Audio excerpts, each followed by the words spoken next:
Assalamualaikum warahmatullahi wabarakatuh. Selamat datang ke kelas RBT tahun 4 bersama Cikgu Masriana dan Cikgu Haida. Okey, baiklah. Kita nak tengok pelajaran lepas kita telah belajar tentang maksud simbol dan tanda keselamatan. Okey, ini adalah contoh-contoh simbol yang kita dah belajar minggu lepas kan? Okey, jadi hari ini kita nak tengok pula tentang langkah-langkah yang perlu diambil sekiranya berlaku kemalangan di bengkel. Okey, kemalangan ni kita tak dapat nak jangka. Kadang-kadang kita dah ambil langkah-langkah keselamatan tapi malang tidak berbau. Okey, jadi apakah yang perlu kita ambil sekiranya berlaku kemalangan tersebut?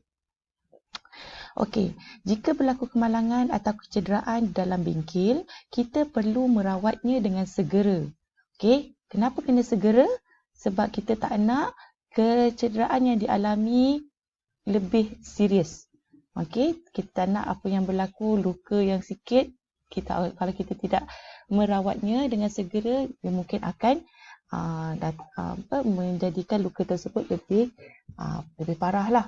Okey, seterusnya, langkah awal yang diambil perlulah betul dengan kecederaan yang dialami. Maksudnya kalau luka, awak mesti dah rawat luka tu dengan kaedah ataupun cara yang betul. Okey, seterusnya. Yang pertama, kita nak tengok cara merawat luka melecur. Apa itu melecur? Melecur ni boleh berlaku disebabkan terkena cecair panas. Air panas, minyak panas. Okey. Dan yang kedua, boleh juga disebabkan oleh terkena objek yang panas. Okey, objek panas pun boleh menjadikan kita luka melecur. Okey, macam mana cara kita nak merawat luka melecur yang tidak serius? Okey, yang pertama sekali kita kena siram kawasan melecur di bawah air mengalir.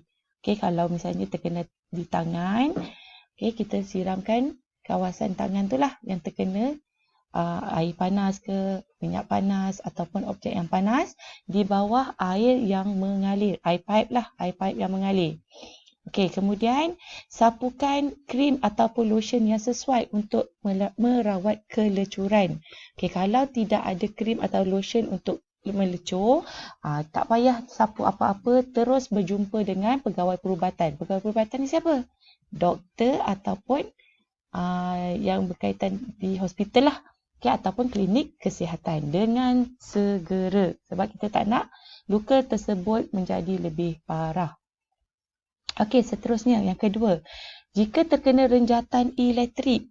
Okey, renjatan elektrik tu apa? Okey, kita terkena elektrik. Kita pegang switch, kita rasa ada macam karen masuk dalam badan. Okey, boleh menyebabkan juga kelecuran pada tisu luaran dan dalaman dan boleh menyebabkan kerosakan organ sekiranya renjatan elektrik itu mempunyai daya kuasa yang tinggi. Okey. Okey, apa yang perlu kita lakukan? Yang pertama, jika kita ternampak kawan kita terkena renjatan elektrik, okey, jangan sentuh mangsa kawan awak yang kena tu. Okey, jangan sentuh pakai tangan. Okey, jadi apa yang awak perlu lakukan ialah alihkan mangsa daripada punca renjatan menggunakan bahan penebat. Okey, bahan penebat ni dia tidak dapat mengalihkan arus elektrik. Okey, contohnya seperti kayu ataupun tali pinggang. Okey, tali pinggang biasa ada kan? Okey, kayu kadang-kadang kita nak cari kat mana tak jumpa. So, tali pinggang biasa murid-murid lelaki memakai tali pinggang, betul tak?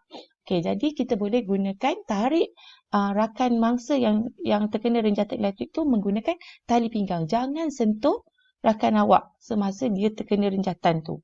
Okey, selepas itu, rehatkan mangsa di tempat yang selesa dan dapatkan bantuan segera. Okey. Okey, apa lagi kemalangan yang mungkin berlaku di dalam bengkel? Cuba kamu fikirkan. Okey, mungkin luka terkena alatan. Okey, dalam bengkel kita banyak sangat alatan-alatan yang tajam seperti gergaji ataupun pisau. Okey, ini alatan yang tajam dan boleh menyebabkan luka sekiranya kita tidak menggunakan dengan baik. Okey, selain daripada terkena alatan, mungkin juga berlaku kebakaran. Okey, kadang-kadang dalam RBT kita akan belajar memasak. Okey, nak memasak ni kita kena gunakan api dapur. Okey, mungkin juga berlaku kebakaran. Okey, kebakaran ni kita boleh elak kalau sekiranya api tu masih kecil. Okey, yang pertama luka dulu. Kita tengok sediakan peti pertolongan kecemasan.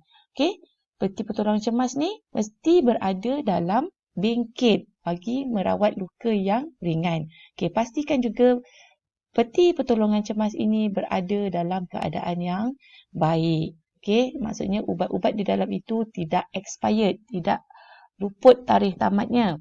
Okey, yang kedua, pelan kebakaran. Okey, tadi kebakaran. Okey, mesti ada pelan kebakaran supaya awak boleh tahu ke mana arah tuju awak sekiranya berlaku kebakaran. Okey, dan pastikan juga mesti ada alat pemadam api di dalam bengkel bagi memadam kebakaran yang kecil.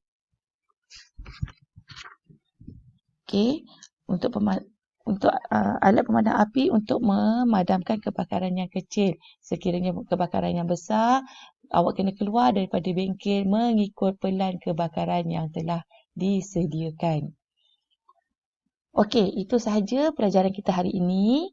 Okey, untuk tajuk langkah-langkah yang perlu diambil semasa berlakunya kemalangan. Okey, cikgu harap kamu semua dapat faham apa yang cikgu nak sampaikan pada hari ini, dan kamu ada tugasan untuk salin nota di dalam buku tulis dengan kemas. Okey, setiap penghantaran tugasan kamu akan dinilai dan diambil sebagai kehadiran. So, kerja-kerja yang minggu lepas yang masih belum hantar, tolong hantar sebab hasil tugasan awak akan dinilai dan diambil kehadiran. Okey, jadi selamat belajar dan hantar tugasan yang diberikan. Assalamualaikum dan salam sejahtera.